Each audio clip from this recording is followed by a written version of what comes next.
I'm Dan. I co-started DearmouringArts. I also run Love Core, which is my brand. I've been working with people for very long time, working on myself even longer. And I do have a particular interest in working with men because, first of all, I'm one of those, but also I feel there is a lot that we need to catch up with. Women seem to have run off through the feminist movement from the 80s. They kind of went leaps and bounds in front of men. And I feel we guys need to sharpen up and really catch up on dealing with our emotions, dealing with our relationships, being a man in front of other men, feeling like we actually are useful and belonging to this planet rather than being just like this waste material. That's one side. And the other side is that I actually am quite honestly sick and tired with these attacks to healthy masculinity that is going on in the world right now. And I think I want to stop that. I want us as men to just stand up and like basically claim our right to be men and not to be slanted and to be seen as dangerous just because we are men. So that's my personal interest in working with guys and working with men. Matt, do you want to say a few words about yourself? Yeah, sure. Hi, everybody. Some of you know me, some of you don't. Hakan and I just met at Sexability a few days back. And yeah, my main intention doing men's work is I've been doing this sexual healing work for women for many years. So I've been a practitioner of womb de-armoring and sexual integration and trauma healing and all that. And I had, I don't know, a few thousand sessions with women over the years. And some people called me secretly the womb whisperer. The womb I have whisperer. some magic in my hands.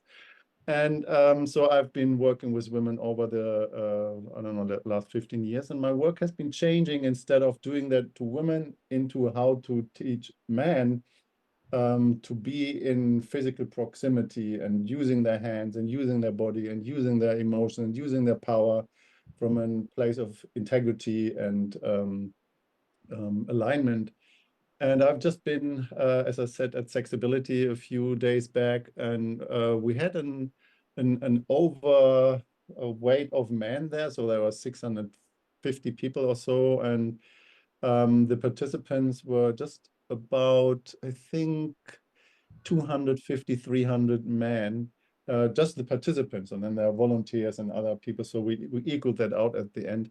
And there was a certain amount of men in this field who felt to me completely lost. You know, they don't know how to engage. They don't know how to be sensual, to be sexual. They don't know how to be in fluidity with their emotions. And I've been teaching a little bit kind of to let men to find into their sovereignty and autonomy when it comes to connection and when it comes to being real and authentic. And that what Deanne said is just like one of the hardest thing that I see again and again is that man starting to be to apologize being a man Yeah. because there's so much shit in the world that we as men, we are responsible for the misconduct of the patriarchy. We have destroyed the world. We are responsible for all the abused women, and we are doing wars and all that kind of bullshit. I mean, And that's all true.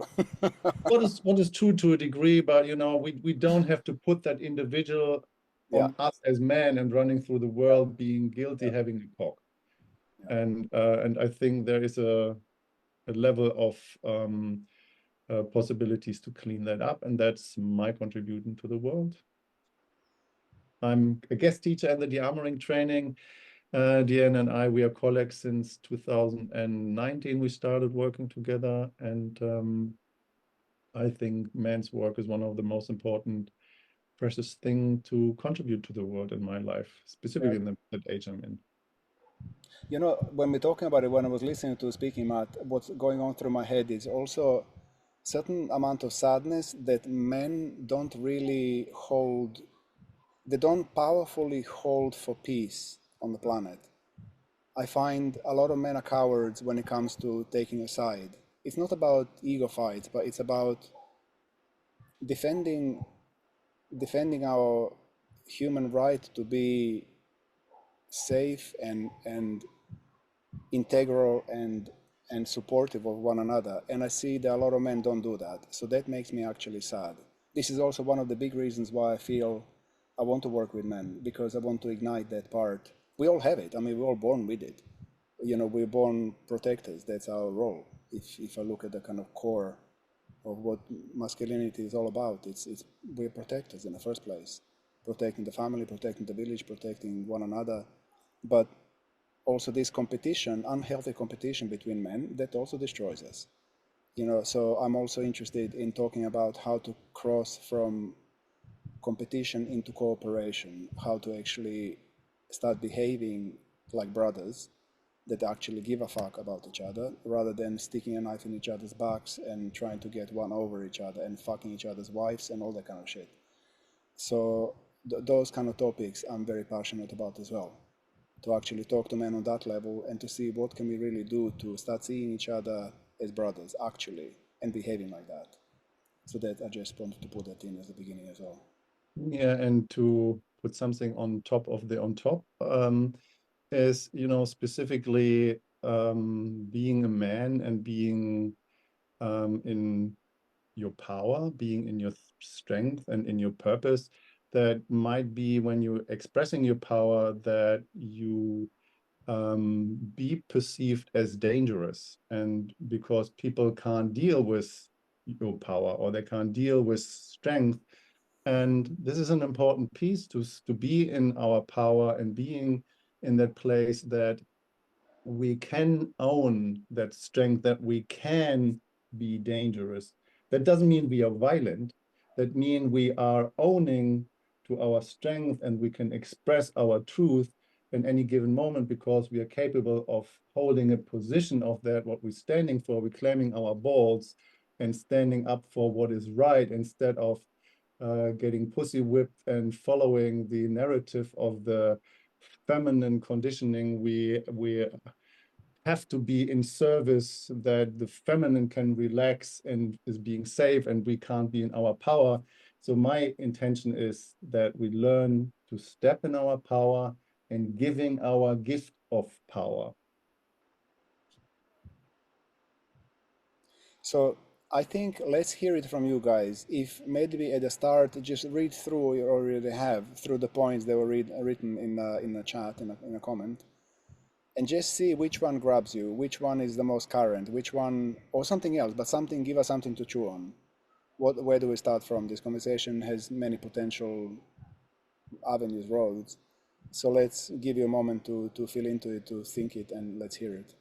And again, if nothing of this resonates, write your own Yeah. point and type it in the chat, and we might pick that.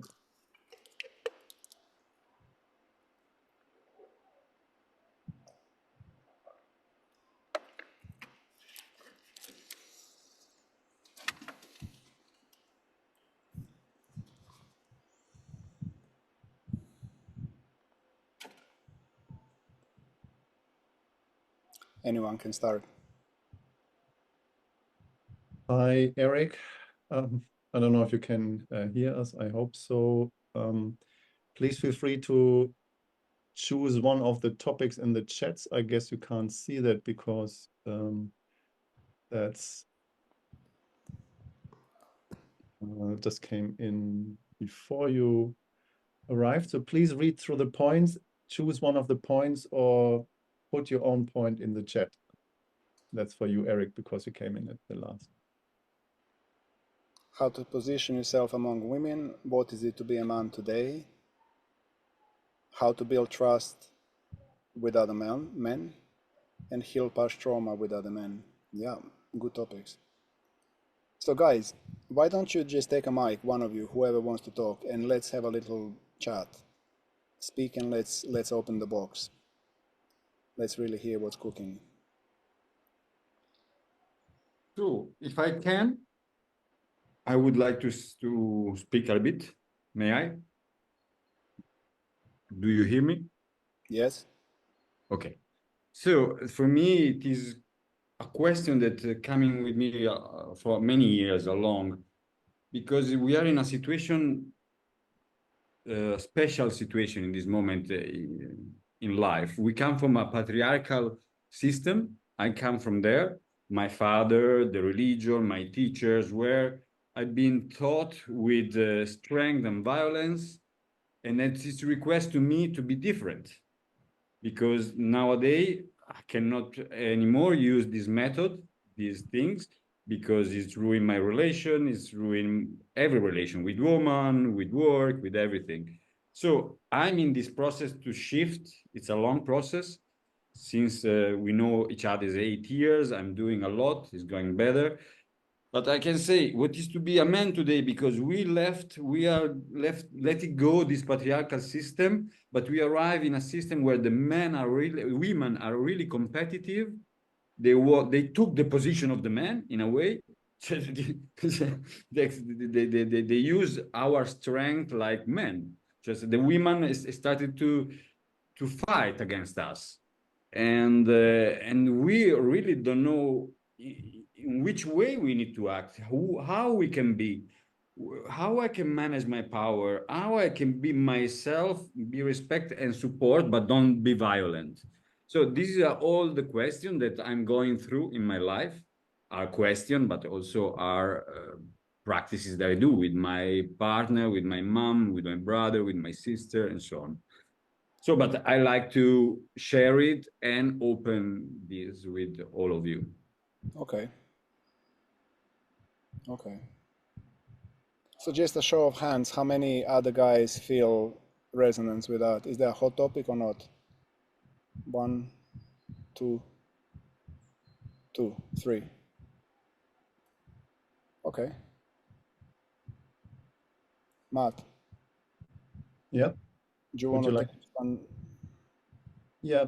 I mean, I know you, Davide, since a while, and we are working together. And my take on that is, when it comes to sovereignty and integrity, that it's not coming from a stereotype of conditioning in society, how masculinity is or should or have to be.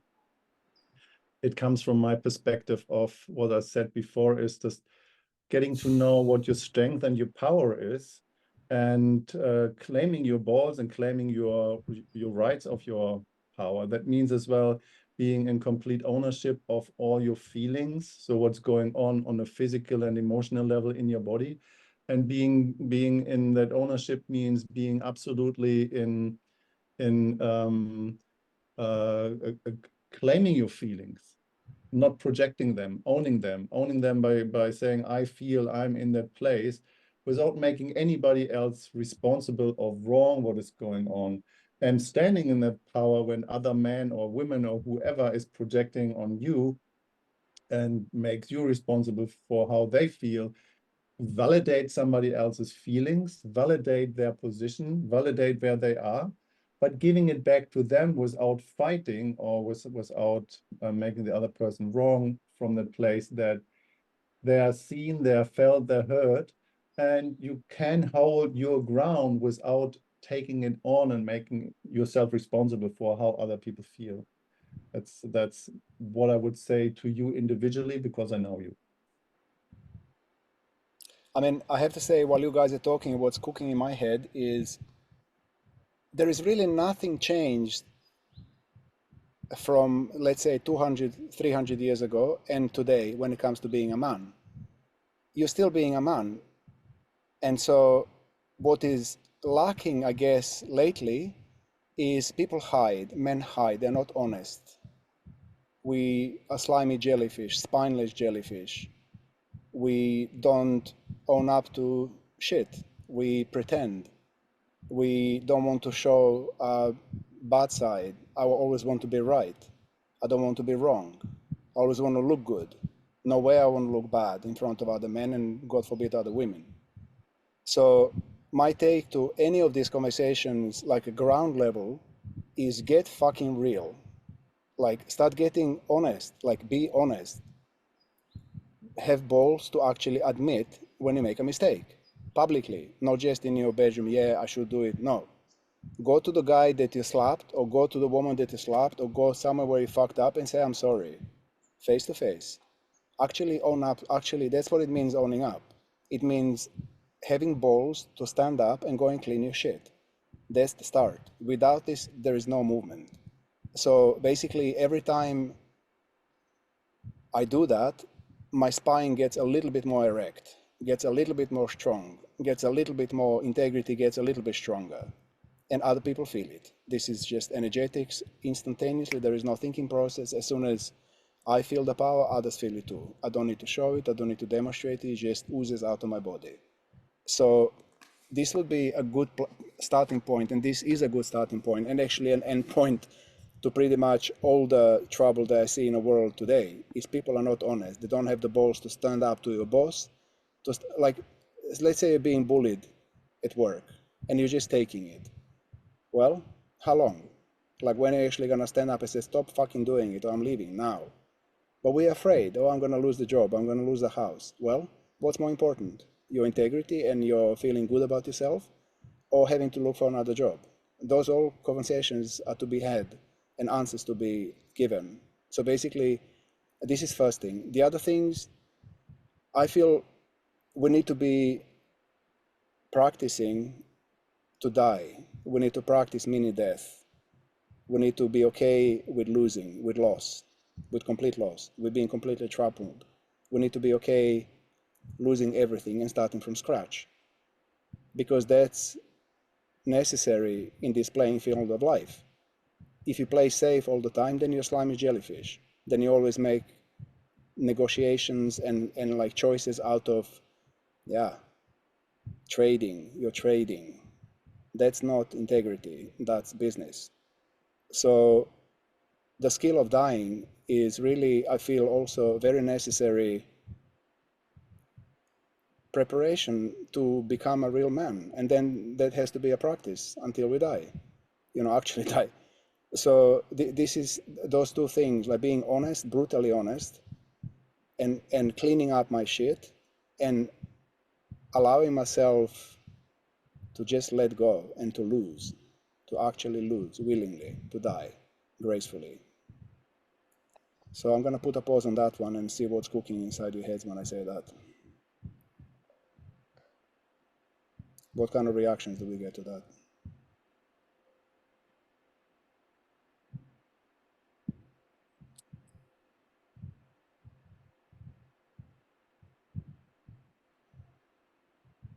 I would like to put a piece of wood on that fire. Go for it.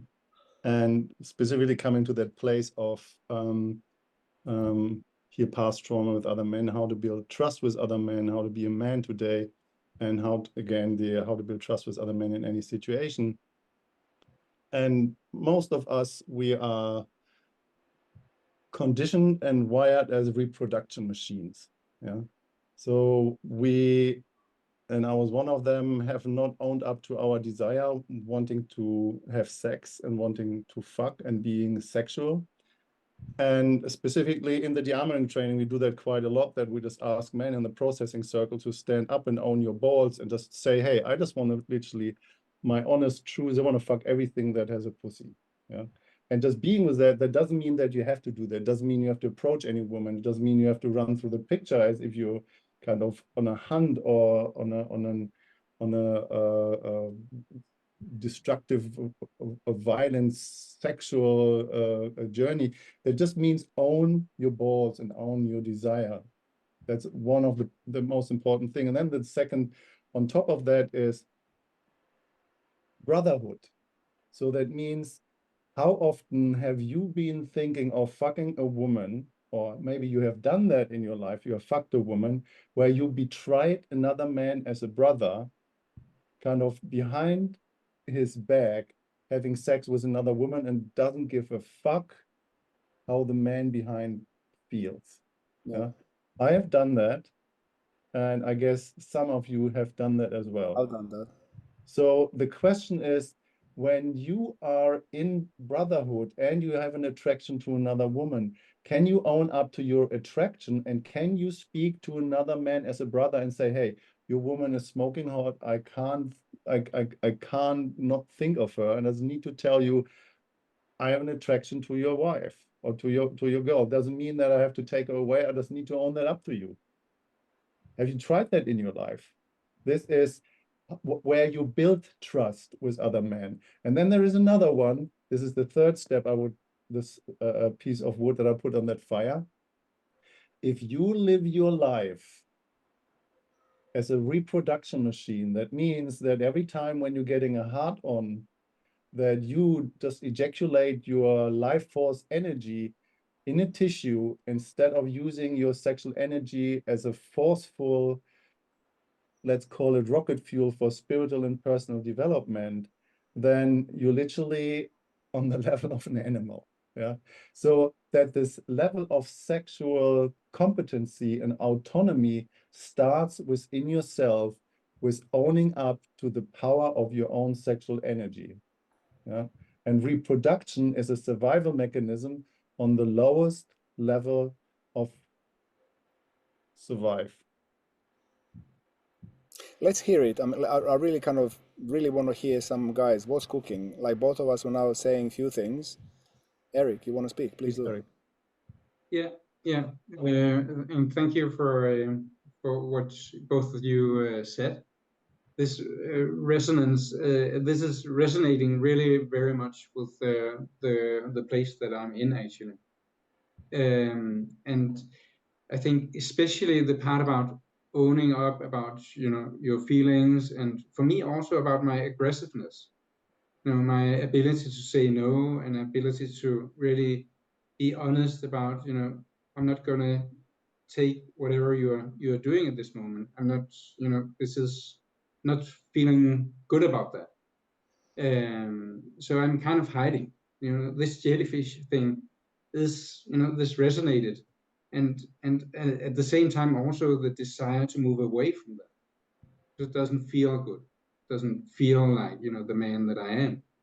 But I definitely see, both from my upbringing and also the relationship that I'm in, that I'm a little bit afraid of stepping into really, taking my space and using my power.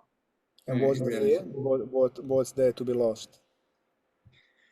I think I'm really a bit afraid about of being demonic. It was called like being the bad guy to some extent. The kind of the aggressor or something like that. And it's to some extent it it's something closes a little bit.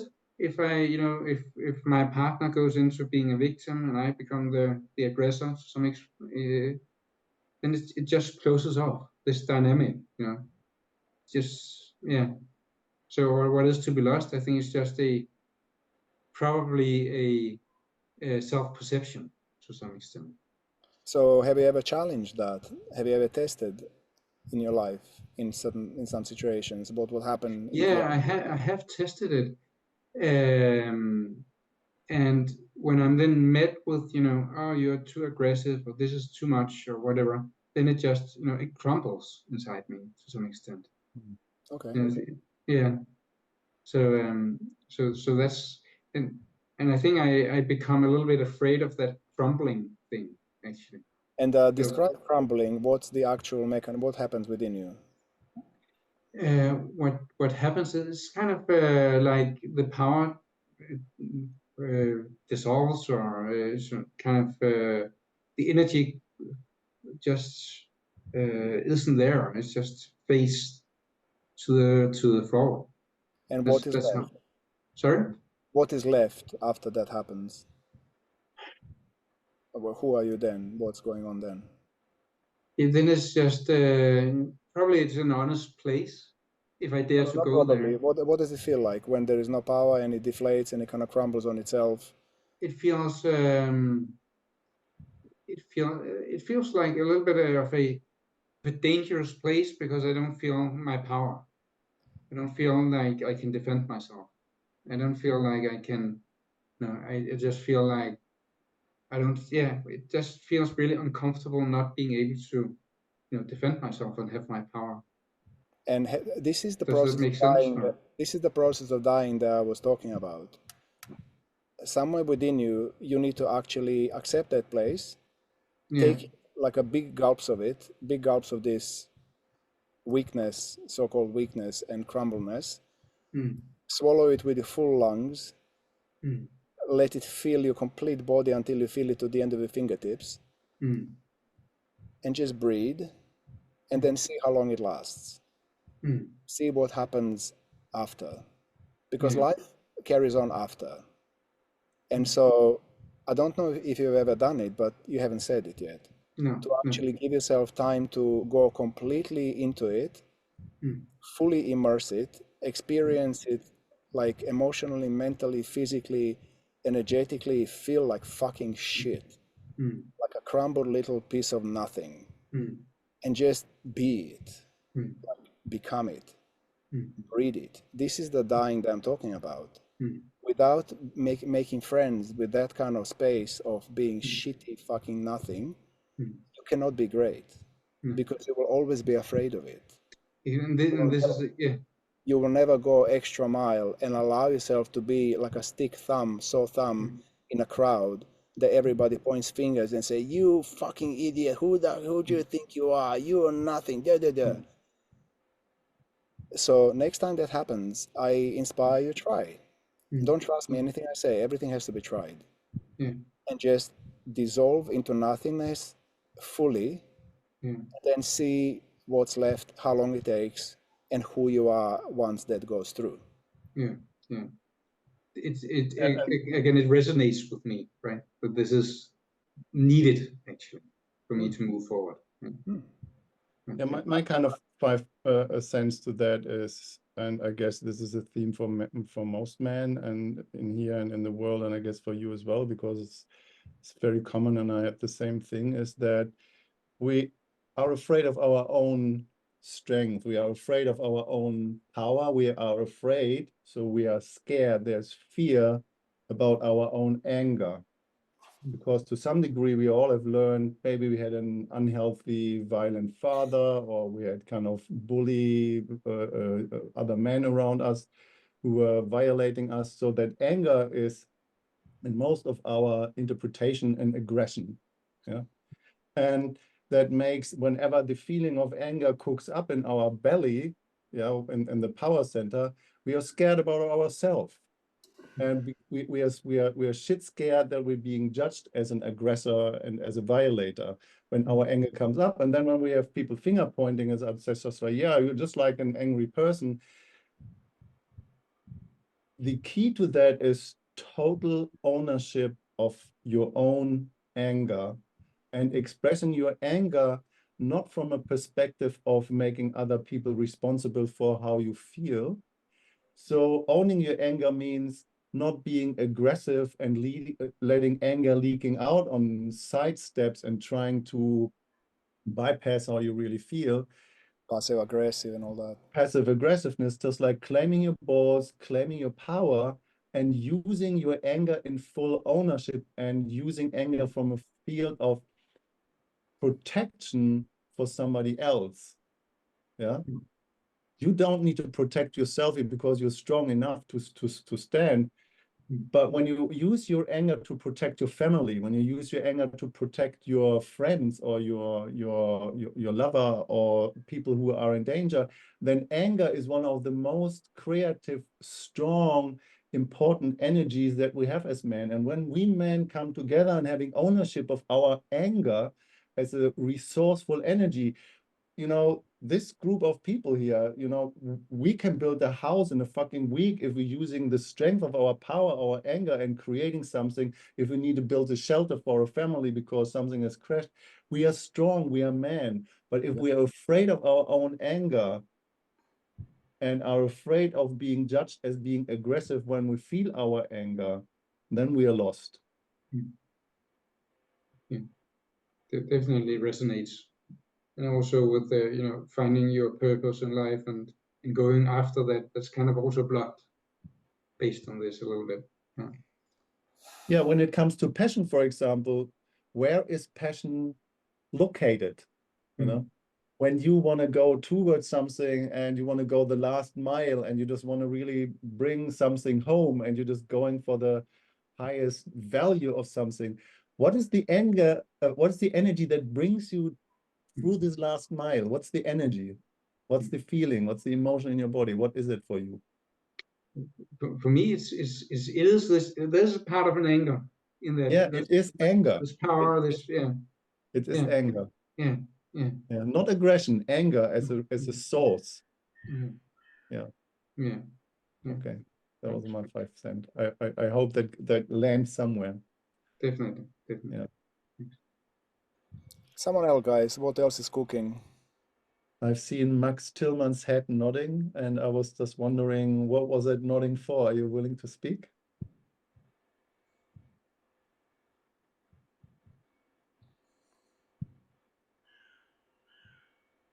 I felt the part about embracing your own loss, failures, humility, and owning it.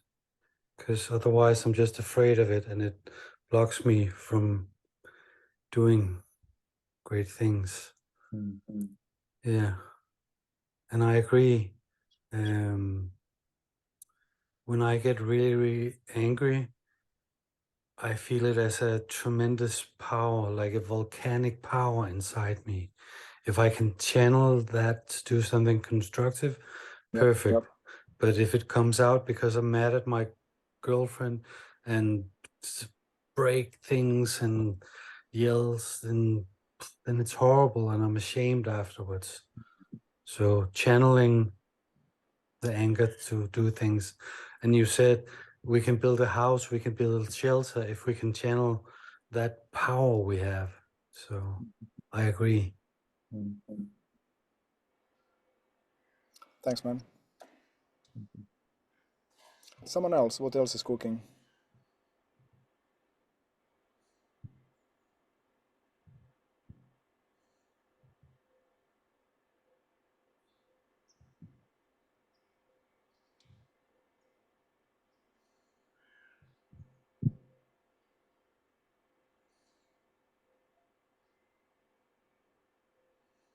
We don't have all day. Come on.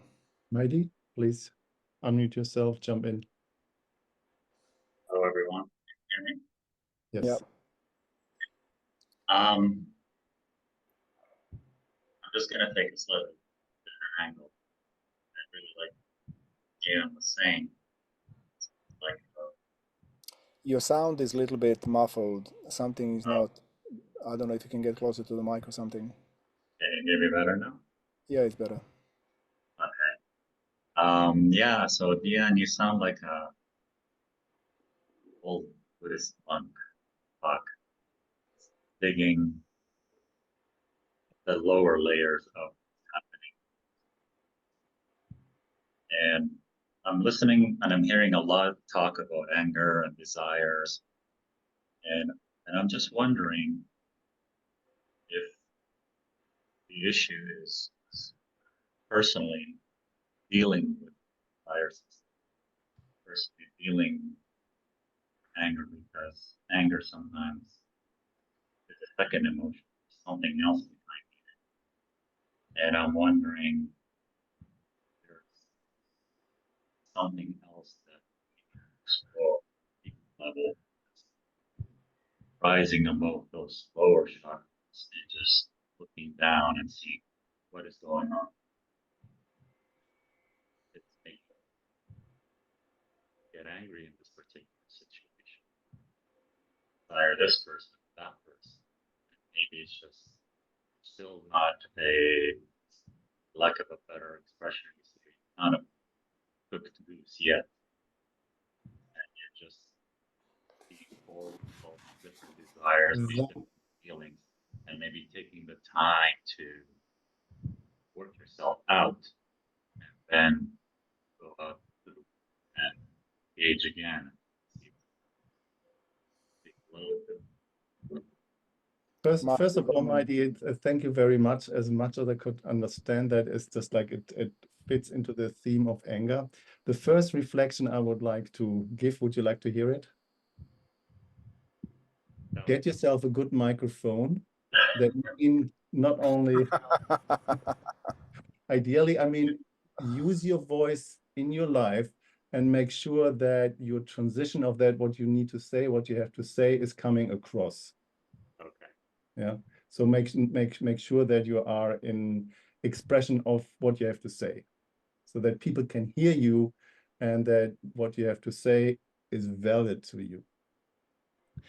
When you were speaking, and I don't know how much that resonates, and that's an important piece, because I'm a sexual educator as well. And for most men is something that is wonder, you know, when it comes to lovemaking and sexual proximity, they're just wondering, yeah, it's just, you know, some of you are familiar with the ideas of Tantra, and some of you are familiar with sexuality and kind of dolphin, vanilla, flowy sex like that.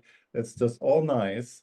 But when it comes to really sexual expression without being a pussy, in a way, that means that you're owning your strength, that you're owning your power, and you are in the full expression of your joy, of your sexual energy.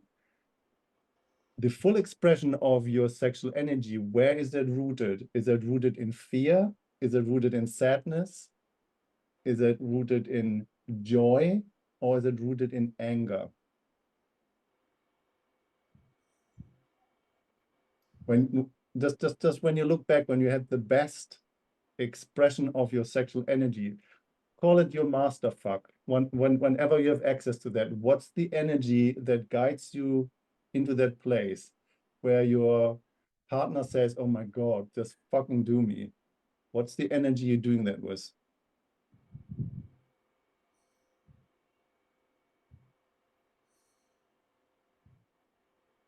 Say it's mostly an energy of union, of joy. Joy and? Union. Joy and? Let somebody else speak. I saw some heads nodding. What energy brings you into that place where you own your kingdom and where you show up as a man? What's the energy when you really go for it? Where your partner looks at you just like, oh my God, I love you forever. Thank you. Don't stop doing that. You're just being you. You're free to express yourself, really. David, just speak. Yes, I want to eat you. It is where's the energy of I eat you, I take you, you are mine. I'm a lion that I eat you. Yes. What feeling, what emotion is behind that mainly? With emotion. Yes. Is the emotional body is involved? Is there anger? Is there fear? Is there sadness? Is it joy? It cannot be power. No. It is power. It is power. What is anger and joy? When you come from the lower chakras, and when you come from that expression in a healthy way, not being aggressive, you need your anger to be in your masculine energy to sexually express yourself. And women find that extremely sexy when you own that energy without projecting or making them wrong. Yeah, when it's like ride the waves of this energy, it's amazing for me and it's amazing for my partner. Yes, we need to ride it, not kill nobody or abuse of nobody. The healthy part of anger. Okay, anger. It is anger. Okay. Well, you know, I just want to say that from a perspective, you can see anger in two different categories. One category of anger is when your nervous system is on a survival mode, then anger is either aggression, is fight or flight. Yeah, this is in a survival situation healthy. If the situation is safe and you use fight or flight or aggression in an expression, you're not on the right track of your energy. When you're in your nervous system on a safe side, your anger is mobilization, is joy, is expression, it's you getting wild in the most healthy, good way. Sexuality is mostly fired by anger when your nervous system is safe. Anger is running your sex, if you believe it or not, but only in the safe side of the nervous system. Interesting. This is hardcore to own up to that.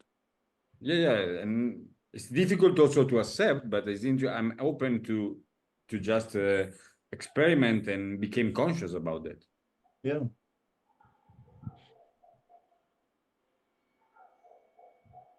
Mighty, did that answer something in your in your question? If I picked it up all right, I was trying to speak in something that I felt when I heard you talking. Unlike David, I think I see where you're coming from, and I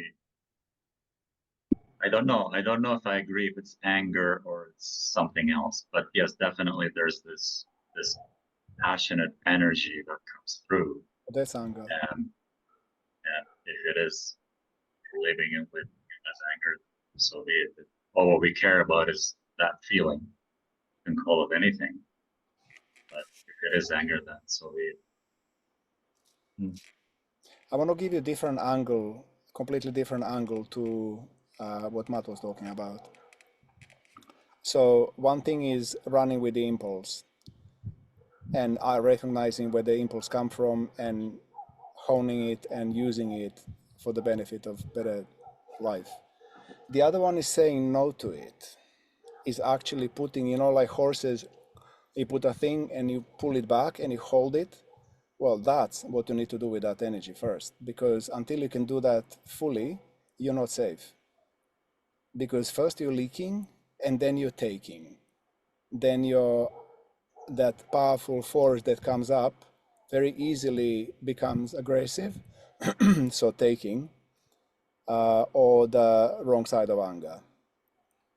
So what that looks like is you can practice it in many different ways. You can, for example, sleep next to woman and not actually touch her, be super sexually turned on and just not touch her, and have a massive hard on and really want to eat her completely, utterly, butterly in one bite and not touch her, and just be with that energy, like breathe and relax, breathe and relax, breathe and let that power really come through you like bolts of electricity, and just be with it. That's one way you can practice it. The other way you can practice it is you can go celibate for a while, consciously saying no to it, and then putting yourself in a situation where women are flirtatious, like bars, clubs, wherever you go, you know, through life, experiencing their flirtation and gracefully saying no. I feel you, and I say no, because I don't want to use that energy right now. So that's another way. Another way would be to, we call it tantric shopping. So go and really want something but not buy it. Put yourself basically in a situation where desire rises up, where the greed rises up, where this powerful urge to have it rises up, and then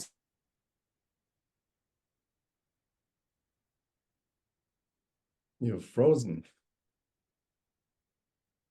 I hope you come back. say no and put a thing and hold it back, actually harnessing and making yourself, because if that energy runs me, I'm a victim. And then any pussy comes, they just do, and I'm like a yes boy, I just follow my dick. That's one side of it. So there is no power to it, really. The real power comes from saying no. Because if I can say powerfully no, I can also say powerfully yes. So I choose when I engage rather than being taken for a ride. I'm not in control of my life, if you know what I mean. I'm only in control when I can say no, because then I can say yes. If I can't say no, I'm not in control. Doesn't make any sense. Yeah, an important piece to just jump on that, what you just said, Dan, is specifically when I'm amongst men, to trust another man fully, I just need to feel that he can express his feelings, all his feelings, specifically his anger, without projecting it by owning it, that I'm aware of that. I can learn to trust a man when I know that he can express his anger and have ownership Absolutely. about it. And that's the same for me. If I can express my anger without projecting it on anybody and owning it, yeah, then that makes other men trusting me more. And that's the I same mean, for that's a you. bigger picture. Sorry to jump in. That's a bigger picture because we're kind of getting into the arena of authenticity. And so I can trust a man who is authentic. So if he is angry, I want to see anger. If he is sad, I want to see tears. And Yeah. if we are standing somewhere where it's publicly not correct or not accepted to cry, but he's sad, I want to see tears, because that's ballsy. That's courage. Courage to be yourself. Then I can trust you. If a man can really show himself, no matter what, that I trust, because I know how he's going to react. So that's a brother I can trust. If somebody is hiding and pretending, that's not really, I cannot trust it. Energetically, I don't feel relaxed around it, because I'm always on lookout, you know, what do I need to fix or save, or, you know. Okay, any other man who has any topic, either of these or any other topic, anything? We have another 10-ish minutes or so. You want us to We have chew another on? 40 minutes. We have an hour and a half. All right, okay. Yeah, we have time. Okay. I would like to grab the mic, Please. because I found the point about purpose very appealing. So I have found I found my life's purpose. I've taken a dark room retreat, for instance.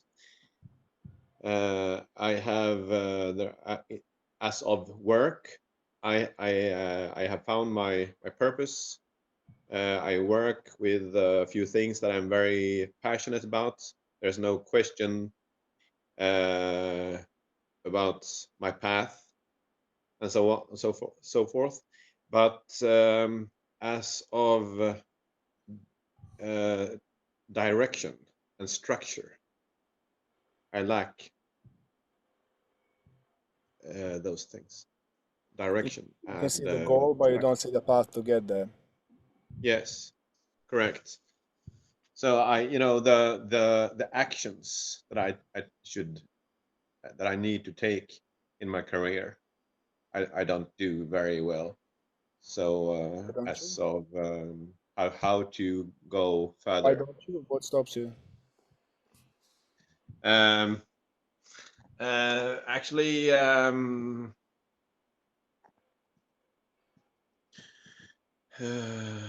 I think I have some kind of diagnosis, maybe ADD. Meaning? I'm like all over the place. I'm not focused. I'm a procrastinator from here to Tokyo, as my girlfriend puts it, which she finds very frustrating. Yeah. And then as I do something, I put a lot of time into actions that don't pay off, and I'm not good with time management. And how I structure my time. I mean, they're skills. That's not character. That's all skills that you can practice and train. All of those, this just requires some honesty. And basically, like, look, the way I work with myself is, I was also master procrastinator until I was about mid-30s. Like, I just didn't complete anything in my life. So many started projects and nothing complete. And that was just how it was, And then I started doing landmark education. Do you know of them? Have you heard of it? I've heard of it. Yeah. I really recommend go and do it. In fact, I recommend all of you go and do it just because it's fucking amazing. But basically for me, what I learned there was, they would just give me a few very simple questions to ask myself when I procrastinate and when I don't do shit. So next time I didn't do it, how did that feel? How did I feel? Honestly. Well, when I was really being honest, it felt like fucking shit. And then the question was very simple, like, Dan, how long are you willing to feel like shit? There's nothing wrong and there is nothing right in this life. I don't have to do anything. I don't have to do anything. I can just stay sitting here in this van until the day I die. That's a very valid option in life. And there's nothing wrong with it. And there's nothing right with it either. It just is. So then the question was then, okay, so how long are you willing to feel like shit? You can feel like shit for another 1 minute and then get on a phone and make a first phone call. You can feel like shit for another 2 hours, have another joint, another coffee, go and have a shit and then come back and make that phone call. You can feel shit for a day. You go out and do whatever and then maybe you do it. You can feel shit for another month, another year, another 10 years, another 40 years. How long? And so what I found is that that wasn't enough. That was still in my head. What started going towards my guts and actually getting that wisdom was when I started feeling myself more and more as days went on, weeks went on, months went on, and I still procrastinated. Because that feeling of shit started accumulating. Like first it was like a little spoonful of shit, then it was like a shovel full of shit, then it was a barrel full of shit, and then it was a mountain fucking full of shit on top of my head. I couldn't breathe. Oh. I felt shit like fully. And that was the initial like fuel to say, oh, no fucking way, I'm not feeling like this. I wasn't born for this. Like, fuck this. So I call it internal electronic resistance that has to build within my system. First, I feel a little shit, so it's a small resistance. Well, that resistance has to grow. Only when it grows to a certain level that I can't take it anymore. I would rather fucking die than feel like that. Then you go into action because you had fucking enough of yourself. But in order for that to happen, first I needed to become honest, brutally honest with myself and start feeling like shit. Rather than forgetting about it and not doing it, not feeling it, I would not do it, but feel it. So there's that honesty bit that I said at the very beginning. As a man, you need to start learning to be honest. So be honest and feel shit. Like literally sit at home doing nothing, procrastinate, but feel it. Feel what it does to you, and it feels shitty.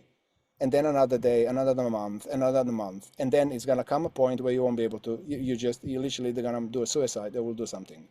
You won't be able to take it. That's when the electronic resistance is ready. Then you just need to be poked, and like fucking enough.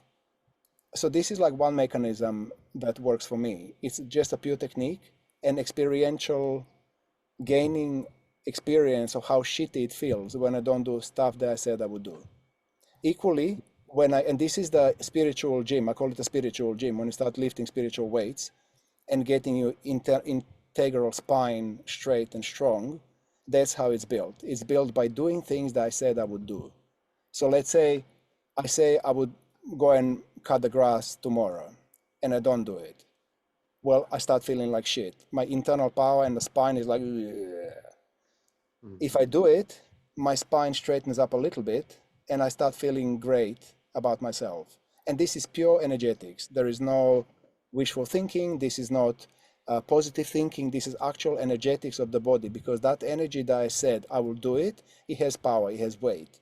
When it's used appropriately, timely, the reaction of that action is feeling great. It's simple how it is. Equally, the reaction to the action of not doing it is feeling shit, because the energy turns onto itself, kind of internalizes and makes me feel like shit. It's the same energy. It either is expressed or it's suppressed. If it's suppressed, it starts feeling like shit. If it's expressed, it simply feels great. Simple mechanics. There's no wishful thinking. So start observing that. This is like direct result of your action. So there is nothing right, there is nothing wrong, but every action does have a reaction. And if you fulfill your word, you will feel great because energy went up and it feels good. If you don't do it, it will be suppressed and that's gonna feel like shit. So very simple mechanism, that a very, very simple gauge. And it's a gym. It's never ending story. First you start lifting little weights. So first I say I'm gonna go and cut grass. Then I do it, I feel a little bit better. Then I say I'm gonna start a business. That's a little bit big of a weight. Then I started the business. Then I say, okay, now I want to start being freelancer and I want to start doing something else. So step by step, you're gonna start lifting bigger and bigger weights. But that's the gauge. Does it feel good or does it feel like shit? Does that make sense? Yes. Okay. Totally. Would you like to get my 5 cents, Joachim? Yes, please. Can I ask you, how old are you? 45. 45. Okay. So some of us has been through this period in life when we were end of our 20s, so-called Saturn Return. And if you can remember that, I can remember that. That felt like my life was a misery. I don't know if you have access to that. Yes. I've been working with a lot of men who are in their beginning and mid of 30s. And there is, you know, when you just look from a deeper perspective of Gestalt therapy, for example, they say that your adolescence, so your adulthood, starts with mid-30s, 36 or something like that. Yeah. And in this age, you just start to just questioning, what the fuck am I doing here in this life?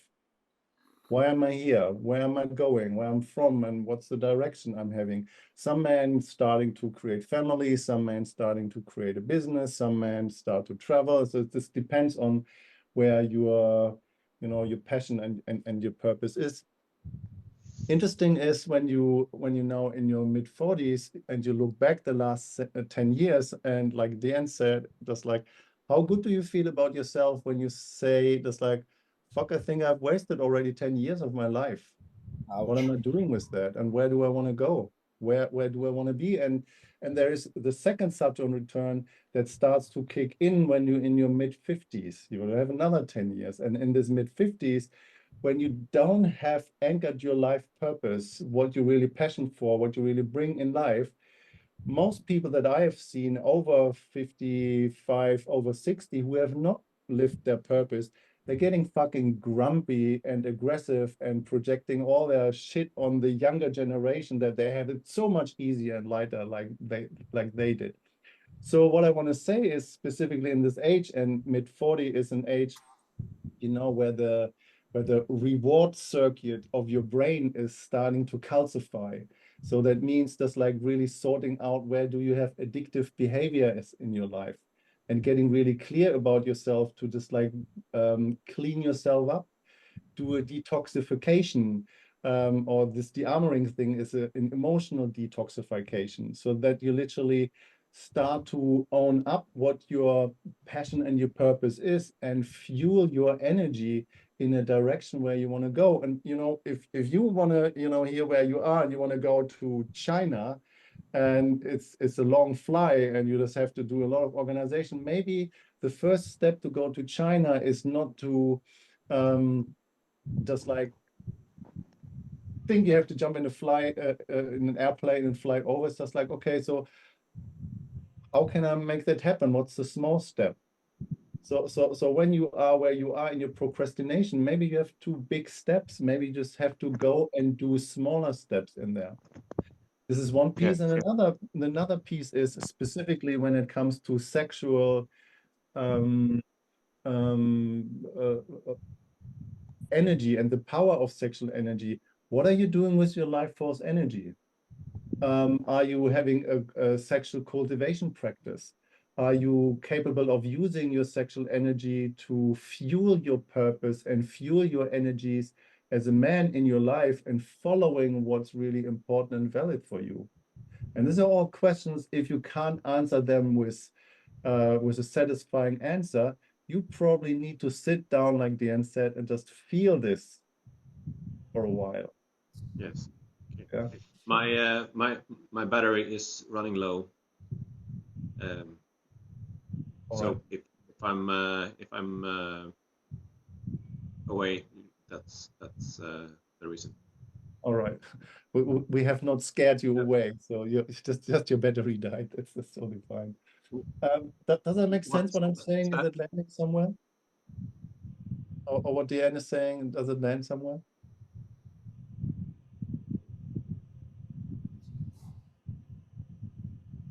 And that's for all There was a men, question. not only for you.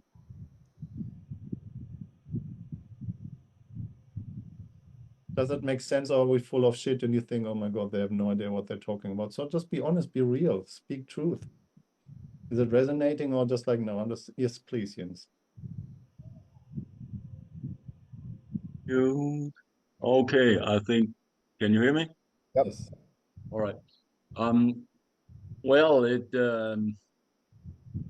I mean, there are a lot of topics going on, but it certainly resonates what you're saying about, you know, finding purpose. I'm in my late 40s and have recently discovered that I should finally start doing what I've been wanting to do all my life, and Excellent.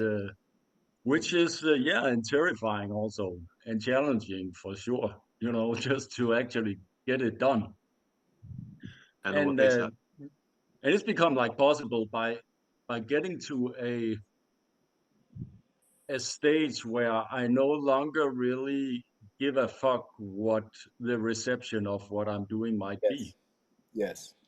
Um, but simply, you know, to actually just get it done, because there is a sense of necessity of, you know, being able to use my abilities. Um, so yeah, that was just something I wanted. It's kind of enjoyable to say it out loud to some other guys, strangers as you are, because Thanks for sharing. I have this. I have the same. I'm 56 at the moment, and I have a feeling that there is much, much, much more in me that I haven't expressed yet as a life mission. And I have to say, I'm more afraid of not fulfilling my purpose than I am of doing it, if that makes sense. mhm, Like there's fear of doing it, or fuck challenging, but that's less of a fear, that's less of a mind fuck than standing at the end of my life, looking back and not have done it. That fucking terrifies me. That would just be such a waste that I'm not really willing to take that. For me, that's a real big motivator, personally. You know, it's easier to do it than not to do it. yeah. Can I ask you, Jens, what is in the way for you to, you know, I just get that it's a good energy when you say I don't give a fuck about what people think I have to do, what I have to do. But what is in the way that you really anchoring that? What's your obstacle in life that keeps you away? Um, there's not one specific thing to that is the obstacle at the moment. It's more about, you know, it's a fear. It's a fear of both fear of failure and even more so a fear of success. Mm. You know, a fear of you know, exposing myself. Mm. Mm. Because I've been very much playing it safe. Mm. And I had you know, I've had a career which been somewhat successful for many years, but which was even prestigious, but unfulfilling. Mm. And now I'm kind of just going for what I wanted to do already in kindergarten. And Great. Yeah. and What is it? Are you willing to share? yeah, writing novels. Mm. Okay. And what made you what made you make that shift? It was kind of my work, my former career in the museum was coming to an end for many reasons. So several things kind of aligned, Mm. and now I started to just do it. Thanks for sharing. Thank you. And there's one more thing I was thinking about before when we were like talking about, you know, how, in which ways you can, you know, expand or evolve as a man, whatever it takes. You know, or Dean, you were talking about honesty and, you know, practice dying, as you call it, which I think is extremely important. And there was this whole thing about um, owning your anger and your desires. And I was thinking like there's this general it's very much about being detached to whatever you do. You know, it's you know, being having access to various emotions without being controlled by them. So the concept of range kind of came to my mind. Of rage. Range, Range. not rage, but range. You know, Yeah. that you know, you know, being a man, could that have to do with like being able to be just soft and hard without being stuck in either of these modes or something like that? Perhaps even to be able to shift, you know, kiss your wife and go on the battlefield or whatever. To have, you know, to have a lot of rage available to you. That seemed to me important as you were talking before. For me, that's very important as well, because I'm multi-talented, and so there is a lot of range within me that wants to be expressed. And so, but it took me, for me, I honestly started leading after my about 35, 36. That's where I actually started. It was like a renaissance, allowing myself the expression of all this creativity in different areas of my life. The range started coming alive. And so, yeah, I think it's important. But it also depends on the makeup of a person. Some people are more, some people are less multi-talented, and that's totally okay. Some people go into one arena super, super, super deep, and others have different colors. But I feel, you know, honestly, for me, actually, it was biodanza. Do you know biodanza? It's like a form of movement-based healing, and it's like dance, but it's not dance, it's more movement. There, I studied it, and then I had a school with it, because it gave me so much. It gave me this range. It opened the possibilities within me.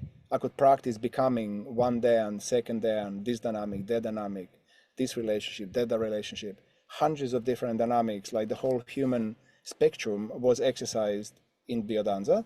And that actually, through practicing that, my range increased multifold. It was like a renaissance. It was just coming out and out and out, from writing to all sorts of stuff that I never did in my life before, including dancing. Yeah. Now, I want to share a little bit of my story. It takes a minute or so. You know, when I was 50, I just changed my work from facilitation and sexual body work into more consent-based facilitation, and I just came to that point. So I'm 55 now. I came to that point where I said, okay, I don't give a fuck about anything else. This is what I want to do, and I'm in with both feet. So I just came to this recklessness where I said, just like, this is what I'm doing, and I don't give a fuck what people say. And I had this dream, and I was just really passion driven, and I had this dream. I just want to create a worldwide multi-million euro network of consent facilitated education. And now 5 years later, I completely failed. I have not managed that. I saw my dream crumble in front of my eyes, and it didn't took off, but it has not changed my passion for it. I can see now what I have done wrong, what I could have done differently. That does not mean that it will not take off in 5 years or something like that. But if I'm crossing my 60s, I know when I look back, I have done what my heart was beating for. And that's the important piece. And this is what I inspire each and one of you for. It's just like, if you know what it is, just fucking do it. If I could tell you the work that I have done and what I have lifted up over this 5 years, is just massive. Yeah. But I'm not regretting any second have done it, haven't done it. But I failed. Yeah. Failure is not the end of my passion or of my dream. It's just a recognition I have not managed. Yeah, it's a gym, just like, yeah. I mean, at the end, you remember that last year in October when we were in Shepsøden at the training, just like I recognize everybody that I have built and created. I said, all of a sudden, people against me. I was sitting in front of DN and Sana, and I was crying, seeing my dream dying, you know. But it has not changed my passion for it. Yeah, I never said this to you actually, but I really honor you for that. You know, that takes courage, balls, and just strong determination. So well done. I really see it. I recognize it. Yeah. Yeah. So as an inspiration, both feet in, gas, foot off the brake, and just live your dream, live your purpose, whatever it was in kindergarten. Just do it, and fail if it's the case. Thank you, Matt. I feel like I want to switch the subject Yes. radically. And Maidi, you were asking, can you speak about trusting other men in the existing social and work environments? Well, you see, the thing about trusting other people is I need to trust myself first. This is where it stops and that's where it ends. Starts and ends. Trusting yourself. If I can trust myself, I trust others.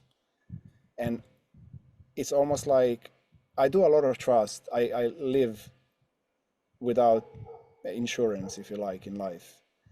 And I practice it because I want to practice depth of my trust to myself and into my guidance and into life. And so also I trust other people. I actively give them my possessions, my property, my valuable whatever, and my life actually, trusting that they're going to be managing it well. And I tell them openly, I trust you, it's okay. And my money also, many, many times. I just give it and I trust that I'm going to get it back. And I tell them that I trust you. So that also creates trust back. So if you want to manage other people and their trust, start trusting yourself. And, you know, again, I talked about it already. Trusting myself means fulfilling on my word. Trust is integrity. And so I can only trust myself if I do what I said I would do. So if I say I'm going to be there 3 o'clock, I'm going to be there 3 o'clock, not 3:05, not 5 minutes before 3. I'm going to be there 3. So then I start trusting myself. If I say I'm going to do this, then I do this. If I say I'm not going to do it, then I'm not going to do it. And so that's how I trust myself. And so when and energetically, the magnetics again, when other people are near me, they simply feel that trust, because trust is energy of clarity and integrity, and that's felt, sensed. So other people just trust. And so does that make any sense, Maidi? Does it open any deeper question or anybody else actually? I was just wondering, in terms of the work environment that most of us have been in, which is a highly competitive, almost like pyramid structure environment, like how would that work when, as you mentioned earlier, um, and I've experienced it myself, as you get to the top, it's lonely, there's a few people, and there's like quite a bit of backstabbing going on. Yes. How would you function in that environment? I don't enter it. I'm not stupid with my life. I want to play with people that I trust. I want to be kind to myself and have a life that I want to have. So I don't work with people that I don't trust. I don't enter companies that I never actually worked for other people in my life. Little bit, few years, but actually no. I want to live my life how I want to live it, and that's not how I want to live it. The same with friends. If I make a friendship with someone and after a while that friend starts behaving like an idiot towards me, then I say, look, man, I don't really like how you treat me. So either start treating me with respect or I'm walking the other way. With work is exactly the same. If I have a client or if I work with someone who I don't like, then I walk away or I recreate the situation. But basically I don't put up with it. So there's no way I would waste my life being in an environment full of snakes and poisonous snakes, and no thanks. It just doesn't make sense. So we have another 10 minutes or so, or 12 minutes. And by acknowledging the time frame that we have, you might have heard that in between that we have a Dearmouring training where we have as well a third facilitator who is Sana Beatrice. And but what I would like to do is, because we have some people here, Håkan, David, Gregory, and Marvin, sorry, I forgot your name, who have been there. And I would like to hear from you guys just a few words. What was your experience of that training and how has it impacted your life as a man in general? Great, in few words. I can go. So it's really changed my life. I got a whole perspective of people and myself and had interact with people, and it really opened up to and also it really changed how people see me, and how people kind of respect me, and how people appreciate me in a whole different way. And then what it's enabled in my life is a big night and day from before and after, and I've changed so much. I'm very appreciative of and full of gratitude. Urban? Yeah. Advertising it? Sure, I can. No. So I think relating to the topics that we talked about, in the training was the first, before I thought I might have a lot of suppressed anger. And in the training was the first time that I had experiences of like, these are all the facets of anger, and they feel pretty juicy in me. And my relationship to anger might not be as bad as I expected it, by just like recognizing different facets of anger. That is one thing. And on the bigger scheme, I think I had different experiences where I had very positive feedback from people, how they respond to me just on a being level. And I was wondering, where was it coming from? And treating it back, I would say not all of it goes to the basic training, but I think the Dearmouring trainings played at least a very big part in it. Yeah. So why am I so present, and why is when I am just present and I'm being, why is that invoking or calling up a response in others that is a particular way, and where then afterwards they are like, what was that? Yeah. So I'm very grateful. Yeah. Håkan or David? Yeah, I can take, well, it's saved my life. That big it is, from the basic and things.